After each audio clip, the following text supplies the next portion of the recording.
আজকের ক্লাসে আমরা বৃত্তের পরিধি যে অধ্যায়টা আছে কোষে দেখি 16 তার 19 দাগ আর 20 দাগের অঙ্কগুলো আজকে আমরা এই ক্লাসে খুব সহজভাবে শিখব। ঠিক আছে, আর প্রথম দুটো পার্ট যদি কোনো কারণে দেখে না থাকো, সেই প্রথম দুটো পার্টের লিংক আমি ডেসক্রিপশন বক্সে দিয়ে দিচ্ছি, একবার গিয়ে দেখে নাও। দেখবে এই বৃত্তের পরিধির অঙ্কগুলো কিন্তু খুব সহজ লাগবে। ঠিক আছে, তাহলে চলো প্রথমে 19 দাগের একের অঙ্কটা কি বলেছে ভালো করে আগে পড়বে। পরীক্ষার জন্য কিন্তু একবারে ভিভিআই। একটি ঘড়ির ঘন্টার কাঁটা ও মিনিটের কাঁটার গতিবেগের অনুপাত আমাদের চাইছে। ঠিক আছে, কি করে বার করব? আমি যদি দেখাই, একটা ধরো ঘড়ি আছে, এখানে 12, 6, 3, 9। ঘন্টার কাঁটা আর মিনিটের কাঁটার গতিবেগের অনুপাতটা আমাদের বলেছে। আগে তুমি ভাবো যে এই যে ঘন্টার কাঁটাটা এখান থেকে ঘুরে আবার এখানকে আসতে তার কত সময় লাগবে বলো তো? এখান থেকে ঘুরে আবার এখানকে আসবে 12 ঘন্টা সময় লাগবে, তবে তো এক পাক ঘুরবে। এক পাক ঘুরা মানে কি? 2πr, বৃত্তের পরিধি 2πr। তো তাহলে 12 ঘন্টায়, ভালো করে বুঝবে, ঘন্টার কাঁটাটা 12 ঘন্টায় 2πr একক যায় বা অতিক্রম করে। তাহলে 1 ঘন্টায় নিশ্চয়ই 2πr/12 একক যাবে। 1 ঘন্টায় আমরা বার করেছি, ঘন্টার কাঁটাটা 1 ঘন্টায় কতটা যাবে? এত একক। এরপর মিনিটের কাঁটাটা তুমি ভাবো, এখান থেকে শুরু করে আবার যখন এখানকে আসবে কত সময় লাগে? 1 ঘন্টা। মিনিটের কাঁটাটা 1 ঘন্টায় একবার অতিক্রম করবে। তাহলে মিনিটের কাঁটাটা 1 ঘন্টায় যাচ্ছে, দেখো 2πr, এত একক যাচ্ছে, এটা মিনিটের কাঁটা। তাহলে ঘন্টার কাঁটাটা 1 ঘন্টায় এটা যাচ্ছে, মিনিটের কাঁটাটা 1 ঘন্টায় এটা যাচ্ছে, এই দুটার অনুপাত কত হবে? তাহলে অনুপাত তুমি বার করে নাও, 2πr/12 আর এখানে 2πr।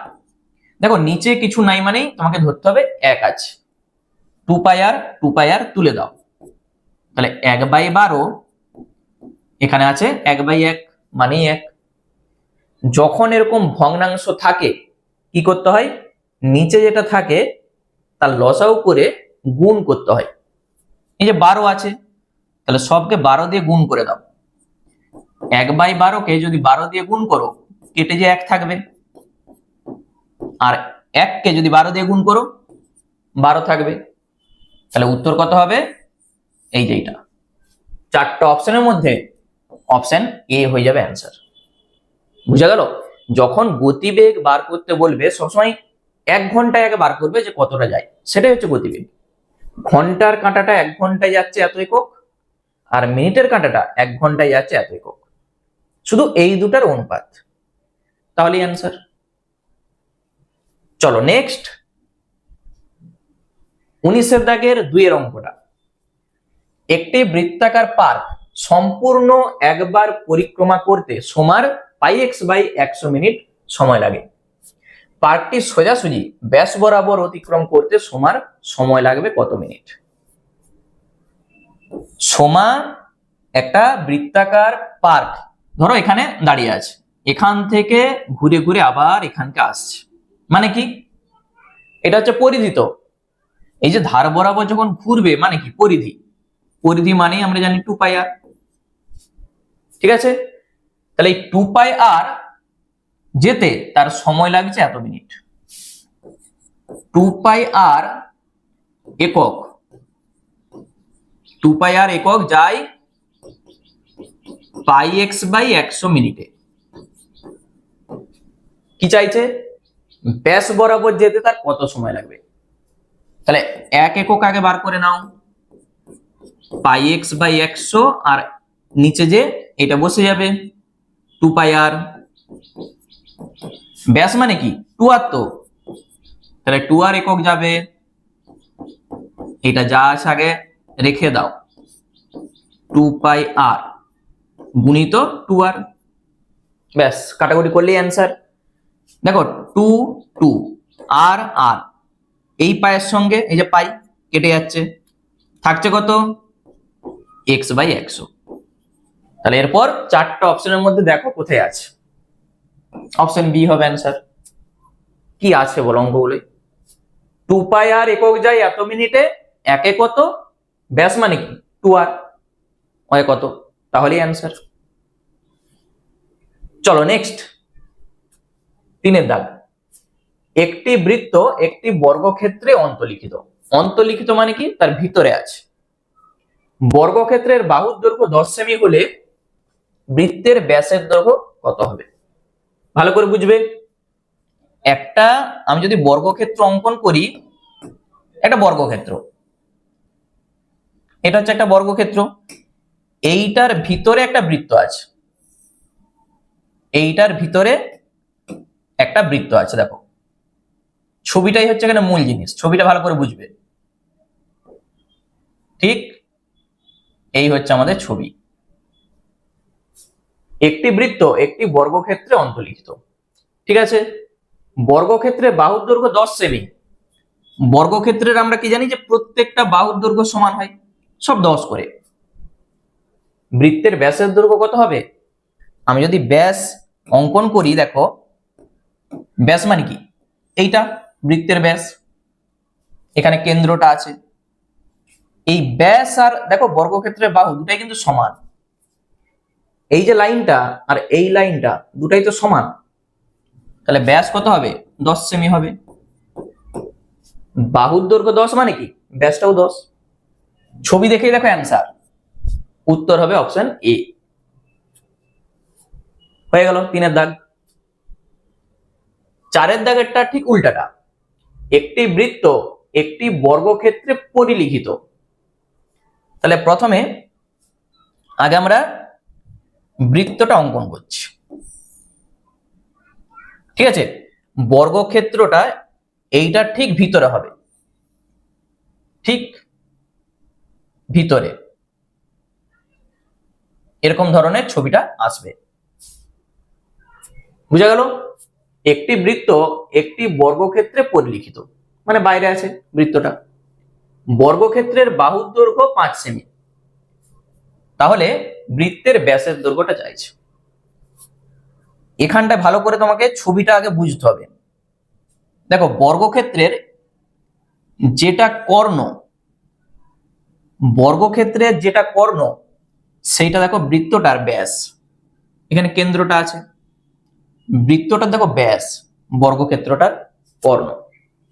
বর্গক্ষেত্রের বাহুর দৈর্ঘ্য যদি 5 সেমি হয়, তাহলে বর্গক্ষেত্রের কর্ণের সূত্র কি হয়? √2 ইন্টু বাহুর দৈর্ঘ্য। এটা হয়তো √2 গুণিত বাহুর দৈর্ঘ্য। তাহলে এইটা হচ্ছে √2 ইন্টু বাহুর দৈর্ঘ্য, এইটাই ব্যাস। তাহলে এইটাকে তুমি ঘুরিয়ে লিখতে পারো 5√2। আগে 5টাকে রাখো, কোথায় আছে? অপশন এ তে। বুঝা গেল? ছবিটা দেখলেই অঙ্ক হয়ে যাবে। বর্গক্ষেত্রের বাহু বলে দিয়ে আছে, বর্গক্ষেত্রের বাহু জানা থাকলে কর্ণের সূত্র কি হয়? √2 ইন্টু বাহুর দৈর্ঘ্য। এইটা মানে কি? এইটা মানেই এই বৃত্তটার ব্যাস। বুঝা গেল? তাহলে 4 দাগের অঙ্ক কমপ্লিট। চলো 5 দাগের অঙ্ক দেখো। একটি বৃত্তাকার বলয় 5 সেমি চওড়া, বৃত্তের বহিঃব্যাসার্ধের দৈর্ঘ্য, এখানে একটু প্রিন্ট মিস্টেক আছে, এটা হচ্ছে বহিঃব্যাসার্ধ হবে। বহিঃব্যাসার্ধের দৈর্ঘ্য ও অন্তঃব্যাসার্ধের দৈর্ঘ্যের অন্তরটা আমাদের চাইছে। এখানেও হচ্ছে মূল ছবি, ছবিটা দেখো ভালো করে বুঝবে, তাহলেই নিজেই অঙ্কটা করে দিতে পারবে। কি বলা আছে? একটি বৃত্তাকার বলয় 5 সেমি চওড়া। এই যে এটা হচ্ছে চওড়াটা কত? 5 সেমি। এই যে চওড়াটা 5 সেমি। বৃত্তের বহিঃব্যাসার্ধের দৈর্ঘ্য মানে কি? এখান থেকে এই যে এটা বহিঃব্যাসার্ধের দৈর্ঘ্য ও অন্তঃব্যাসার্ধের দৈর্ঘ্যের অন্তর। অন্তঃব্যাসার্ধ মানে এইটা, এই দুটার বিয়োগফল কত হবে? 5 সেমি হবে। এইটাকে আমি যদি ক্যাপিটাল আর ধরে নিই আর এইটাকে যদি স্মল আর ধরে নিই, তাহলে ক্যাপিটাল আর মাইনাস স্মল আর কত হবে? এইটা থেকে আমি যদি এই ছোটটাকে কেটে নিই, তাহলে এইটুকু পড়ে থাকবে, আর এইটুকুটা মানে কি? এই যে 5 সেমি। ঠিক আছে, উত্তর হবে অপশন এ। টোটালটা থেকে শুধু এইটুকুটা কেটে নাও, এইটুকুটা, তাহলে এইটুকুটা পড়ে থাকবে, আর এইটুকুটা মানেই 5। 5-এর দাগের অঙ্ক কমপ্লিট হয়ে গেল। নেক্সট 20-র দাগের যে অঙ্কগুলো আছে এগুলো সব 2 নাম্বারের জন্য কিন্তু। তাহলে এখানে একটু তোমাকে লিখে দেখাতে হবে। একটি অর্ধবৃত্তের পরিসীমা 36 সেমি হলে অর্ধবৃত্তের ব্যাসের দৈর্ঘ্য কত? খুব ভালো করে রাখবে 2 নাম্বারের জন্য। একটা অর্ধবৃত্তের যদি ব্যাসার্ধ আমরা ধরে নিই আর, ব্যাসার্ধ মানে কি? এখান থেকে এইটা বা এইটা ব্যাসার্ধ আর ধরি, অর্ধবৃত্তের, এটা কিন্তু একটু লিখে দেবে, ব্যাসার্ধ আর সেমি, এককটা সেমিতে আছে, তাহলে শর্ত অনুসারে আমরা কি বলতে পারবো? পরিসীমা কি হয়? সূত্র প্রথম পার্টে আমি কিন্তু সব বলে এসেছি। উপরের দিকটা হয় পাই আর এখান থেকে এটা ব্যাস, ব্যাস মানে কি? 2r। তাহলে সব যোগ করে দাও, পাই আর প্লাস 2r, তাহলে পাই আর প্লাস 2r পরিসীমা সূত্র সমানই বলে দেওয়া আছে। দেখো এই যে 36, অর্ধবৃত্তের পরিসীমা 36 বলে দেওয়া আছে। উপরের দিকটা পাই আর এইটা কত? 2r। পরিসীমা মানে কি? সব যোগ করতে হবে, পাই আর 2r। কাজ হচ্ছে এখান থেকে আর এর মানটা বার করা। আগে প্রথমে আর কমন নাও, পাই প্লাস 2 36, আর পায়ের জন্য 22/7 2 36, আর আচ্ছা যদি আমি একবারে করে দিই, তাহলে এইটা যখন লসাগু করবে নিচে 7 আসবে, তাহলে 7 দুগুণে 14 আর 22 কত হবে? 36। এই জিনিসটা ক্লিয়ার? 22 প্লাস 7 দুগুণে 14 হবে, তো 22 আর 14 36 হয়ে যাবে উপরে। তাহলে আর সমান কত হবে? এই যে 36 থাকবে, আর এইটা যখন এপাশে লিখবো উল্টিয়ে লিখে দাও, 7/36, এটা কেটে যাচ্ছে, মানে আর সমান 7। আমাদের চাইছে কিন্তু ব্যাস, অর্ধবৃত্তের ব্যাস কত হবে? অতএব অর্ধবৃত্তের ব্যাস, ব্যাস মানে কি বলতো? 2r, ব্র্যাকেটে আমি লিখে রাখছি তবু, তাহলে 2 গুণিত 7 এত সেমি, তাহলে 14 সেমি হয়ে যাবে ব্যাস। ঠিক আছে, 2 নাম্বারের জন্য একবারে অঙ্কটা খুব ভালো করে রাখবে। চলো নেক্সট চলে যাচ্ছে আমরা 2-এর দাগের অঙ্ক। একটি ঘড়ির মিনিটের কাঁটার দৈর্ঘ্য 7 সেমি। 90 ডিগ্রি কোণ ঘুরতে মিনিটের কাঁটা কত দৈর্ঘ্য ঘুরবে? কি বলতে চাইছে? ছবিটা দেখো, একটা ঘড়ি, এখানে 12, 6, 3, 9, এখানে ঘন্টার কাঁটাটা আছে একটা, আর এখানে মিনিটের কাঁটা আছে। মিনিটের কাঁটার দৈর্ঘ্যটা বলে দেওয়া আছে 7 সেমি। মানে এখান থেকে তুমি পরিধিটাকে বার করে নাও, পরিধি কত হবে? বা মিনিটের কাঁটাটা টোটাল এক পাক ঘুরতে কত পথ অতিক্রম করবে বলতো? 2πr। এখানে আর 7। মিনিটের কাঁটা শুধু এই কথাটা একটু লিখে দাও, মিনিটের কাঁটা একবার ঘুরে পথ অতিক্রম করে, পথ অতিক্রম করে কত হবে 2πr এত সেমি। তাহলে 2 গুণিত 22/7 আর কত 7, এটা কেটে দাও, 22 দুগুণে 44 সেমি। বুঝা গেল? তাহলে মিনিটের কাঁটাটা যখন একবার ঘুরবে কত পথ অতিক্রম করবে 44 সেমি। এই একবার ঘুরা মানে কি 360 ডিগ্রি। একটা বৃত্ত কত 360 ডিগ্রি, তো মানে এখান থেকে ঘুরে আবার যখন এখানকে আসবে 360 ডিগ্রি কোণ উৎপন্ন করছে। তাহলে 360 ডিগ্রি কোণ ঘুরে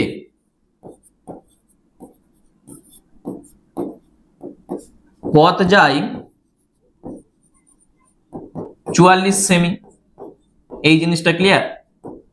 তাহলে 1 ডিগ্রি কোণ যখন ঘুরবে তখন কত পথ যাবে 44/360, আর 90 ডিগ্রি বলেছে,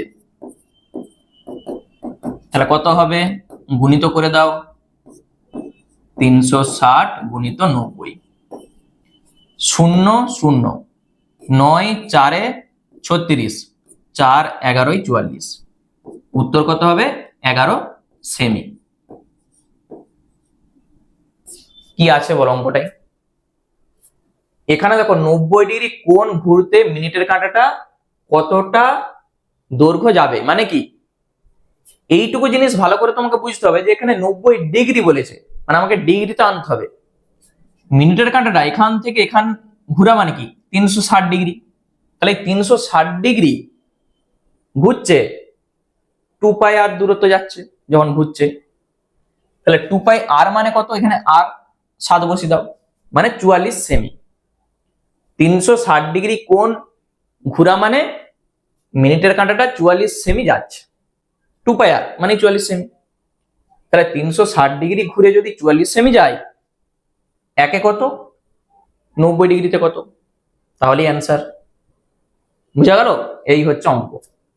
চলো নেক্সট অঙ্ক দেখি কি বলেছে। কোন বর্গক্ষেত্রের অন্তবৃত্ত ও পরিবৃত্তের ব্যাসার্ধের অনুপাত কত? আচ্ছা, অন্তবৃত্ত মানে কি ভিতরে আছে, পরিবৃত্ত মানে কি বাইরে আছে বৃত্তটা। ছবিটা দেখো কি করছি। প্রথমে আমরা একটা এই যে বর্গক্ষেত্র অঙ্কন করছি, এইটার ভিতর আমরা একটা বৃত্ত আঁকবো। ছবিটাই হচ্ছে মূল, দেখো ছবিটা ভালো করে বুঝে নাও। আরেকটা এটা হচ্ছে অন্তবৃত্ত, আরেকটা পরিবৃত্ত আমরা অঙ্কন করব সাইডটাই। এইটার ভিতর বর্গক্ষেত্রটা থাকবে, ঠিক এইভাবে ছবিটা আসবে। এই হচ্ছে আমাদের ছবি। কি চাইছে, এই যে দুটা বৃত্ত আছে এই দুটা বৃত্তের ব্যাসার্ধের অনুপাতটা কত। প্রথমে তুমি বর্গক্ষেত্রের বাহুর দৈর্ঘ্যটা ধরে নাও। বর্গক্ষেত্রের বাহুর দৈর্ঘ্য, ঠিক আছে, আমি ধরি বলে এখানে লিখে রাখছি। কত ধরবো, ধরা যাক এ একক। বাহুর দৈর্ঘ্য যদি এ একক হয় তাহলে নিশ্চয়ই ব্যাসার্ধ কত হবে বলতো। এই যে ব্যাসার্ধ এখান থেকে এইটা দেখো এ, তাহলে এইটুকুটা কত হবে a/2, তার অর্ধেক। তাহলে অন্তবৃত্তের ব্যাসার্ধ, অন্তবৃত্তের ব্যাসার্ধ আমরা বলতে পারবো a/2 একক। এই ছবিটা থেকে আমাদের এটা হয়ে গেল। এরপর পরিবৃত্ত, আমরা প্রথমে কি করব, এই যে দেখো এইটা কর্ণ, বর্গক্ষেত্রের যেটা কর্ণ সেটা বৃত্তটার দেখো ব্যাস। তাহলে বর্গক্ষেত্রের বাহুর দৈর্ঘ্য যদি এ হয় তাহলে কর্ণ কত হবে বলতো? কর্ণের দৈর্ঘ্য বার করো। কার? বর্গক্ষেত্রের। বর্গক্ষেত্রের কর্ণের দৈর্ঘ্য √2 ইন্টু বাহুর দৈর্ঘ্য, এত একক। বর্গক্ষেত্রের যেটা কর্ণ সেটা বৃত্তটার কি? ব্যাস। তাহলে ব্যাসার্ধ কত হবে? এটা ঠিক অর্ধেক হয়ে যাবে। পরিবৃত্তের ব্যাসার্ধ, তাহলে পরিবৃত্তের ব্যাসার্ধ সমান √2a/2, এত একক। এই দুটার অনুপাত আমাদের শুধু চাইছে। অতএব অন্তবৃত্ত ও পরিবৃত্তের ব্যাসার্ধের অনুপাত আমি তাদের বলে লিখে রাখছি, তাদের ব্যাসার্ধের অনুপাত। প্রথমে কে ছিল? অন্তবৃত্ত, মানে a/2, পরেরটা √2a/2। a আর a কেটে যাচ্ছে, 2 আর 2 কেটে যাচ্ছে, এখান থেকে থাকবে 1, এখান থেকে থাকবে √2। এইটাই হবে আমাদের উত্তর। বুঝা গেল? এই যে a/2 কেটে দাও, 1:√2, এটাই হবে অ্যান্সার। শুধু ছবি দেখলেই তুমি নিজেই অঙ্ক করতে পারবে। চলো নেক্সট, 4 দাগের অঙ্ক। একটি ঘড়ির মিনিটের কাঁটার দৈর্ঘ্য 7 সেমি। 15 মিনিটে কাঁটাটি কত দৈর্ঘ্য ঘুরবে সেটা আমাদের চাইছে। আচ্ছা, আমি যদি ছবিটা অঙ্কন করি, প্রথমে ঘড়ি, এখানে 12, 6, 3, 9, এখানে ধরো ঘন্টার কাঁটা এটা, আর এটা মিনিটের কাঁটা। মিনিটের কাঁটার দৈর্ঘ্য বলে দিয়েছে কত? 7 সেমি। এটা 7 সেমি। পরিধি কত? 2πr, মানে এক পাক যখন ঘুরবে, সম্পূর্ণ এক পাক 2πr ঘুরতে তার কত সময় লাগে বলতো? মিনিটের কাঁটাটা এখান থেকে ঘুরে আবার যখন এখানকে আসবে 60 মিনিট বা 1 ঘন্টা সময় লাগে তো। তাহলে মিনিটের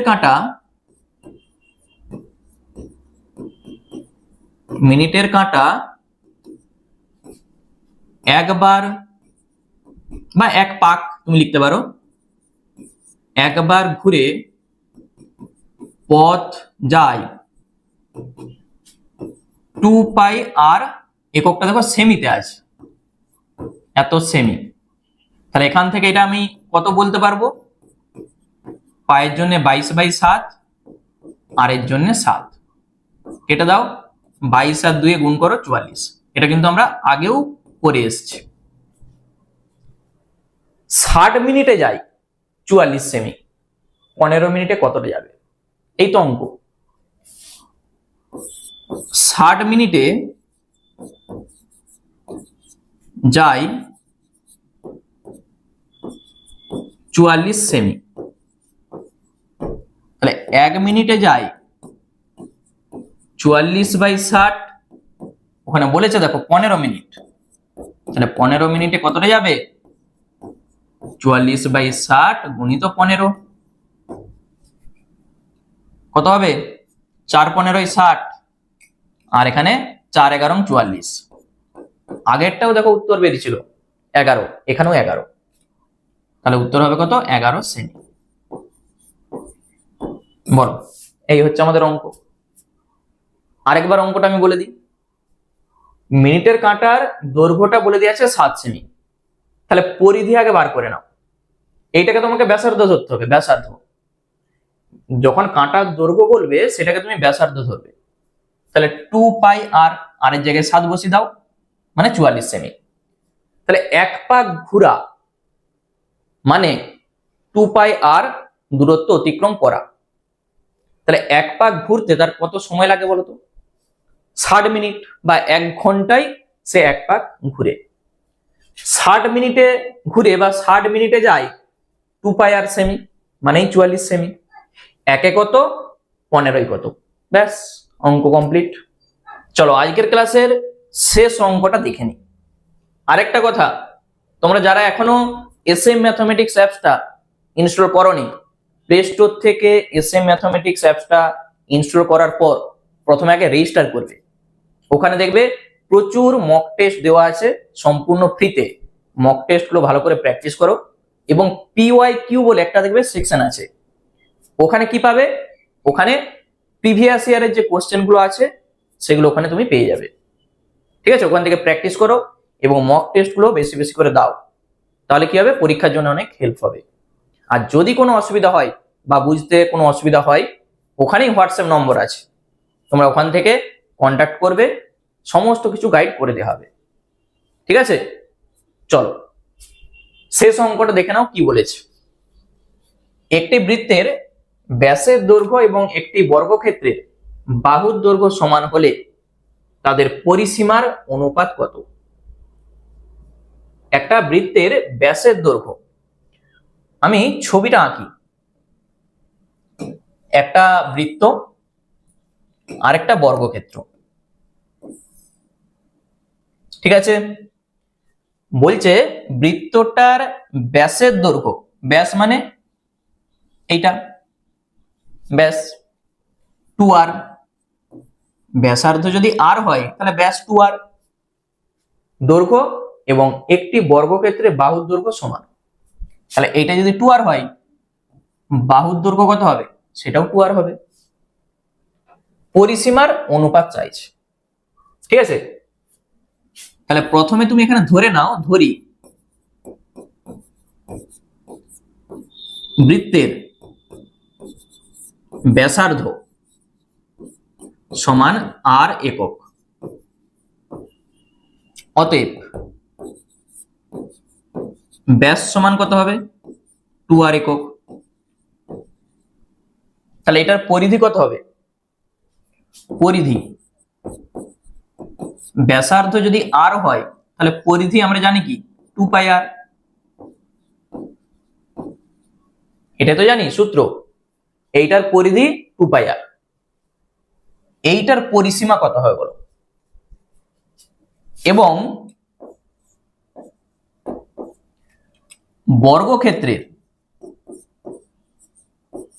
বর্গক্ষেত্রের পরিসীমা, পরিসীমার সূত্র কি? 4 ইন্টু বাহুর দৈর্ঘ্য বা 4টা বাহুর যোগফল, একই জিনিস। তাহলে 4 গুণিত 2r, এত একক। তুমি বলবে 4 দুগুণে 8, এত একক। এই দুটার অনুপাত আমাদের চাইছে, এই যে তাদের পরিসীমার অনুপাত কত। অতএব পরিসীমার অনুপাত, তাদের পরিসীমার অনুপাত কি করবে দেখো। প্রথমে 2πr লিখে দাও, এখানে লিখো 8r, লিখেছ। আর আর আর কেটে যাচ্ছে, 2 4 8, এই যে এটার সঙ্গে এটা কেটে যাবে তো, তাহলে এখান থেকে শুধু থাকবে পাই, এখান থেকে 4, 2 4 8 4। পায়ের জন্য এখানে 22/7 বসাতে হবে, তাহলে 22/7 আর এখানে 4। আমি একটা অন্য নিয়মে তোমাকে দেখাবো কাটাকুটিটা, আগে এইটা দেখে নাও। 2 দিয়ে দেখো কাটাকুটি করা যাবে, 2 11/22 আর 2 2 4, নিচে যে 7 আছে তাহলে 7 দিয়ে গুণ করে দাও। 11/7 কে 7 দিয়ে গুণ করো, শুধু থাকবে 11, 7 দিয়ে গুণ করো 14, উত্তর হবে কত? 11:14। এই হচ্ছে আমাদের অঙ্ক। অথবা আমি আরেকটা নিয়মে বলে দিচ্ছি, 2πr, তার নিচে লিখে দাও এইটা। এরপর কাটাকুটি করতে যাবো, আরো সুবিধা হবে। আর আর কেটে দাও, 2 4 8, পায়ের জন্য 22/7, আর নিচে আছে 4, তাহলে 22/7 গুণিত 4 এর নিচে 1 আছে তো 1/4, উল্টিয়ে লিখে দাও। 2 2 এ 4, 2 11/22, তাহলে এখান থেকে তুমি কত পাবে? 11/7 দুগুণে 14। আর এটাকে যখন অনুপাতে লিখবে তুমি বলবে 11, আর এখানে অনুপাত 14। যেটা খুশি এইভাবেও করতে পারো, এইভাবেও করতে পারো। বুঝা গেল? তাহলে আজকের ক্লাসে বৃত্তের পরিধি থেকে আমাদের 19-এর দাগ আর 20-এর দাগের অঙ্ক কমপ্লিট হয়ে গেল। এখান থেকে কিন্তু পরীক্ষাতে প্রশ্ন আসবেই। খুব ভালো করে এই 19-এর দাগ আর 20-এর দাগের অঙ্কগুলো প্র্যাকটিস করবে। আর যদি কোনো অঙ্ক বুঝতে অসুবিধা হয় আমাকে কমেন্ট করে জানাবে, আমি কমেন্টের রিপ্লাই অবশ্যই দেবো। ঠিক আছে? তাহলে ক্লাসটা থেকে তোমাদের যদি একটু হেল্প হয় একটা লাইক করে দাও, এবং যারা নতুন দর্শক আছো চ্যানেলটাকে সাবস্ক্রাইব করে রাখো। চলো আবার দেখা হচ্ছে তোমাদের সঙ্গে নেক্সট ক্লাসে।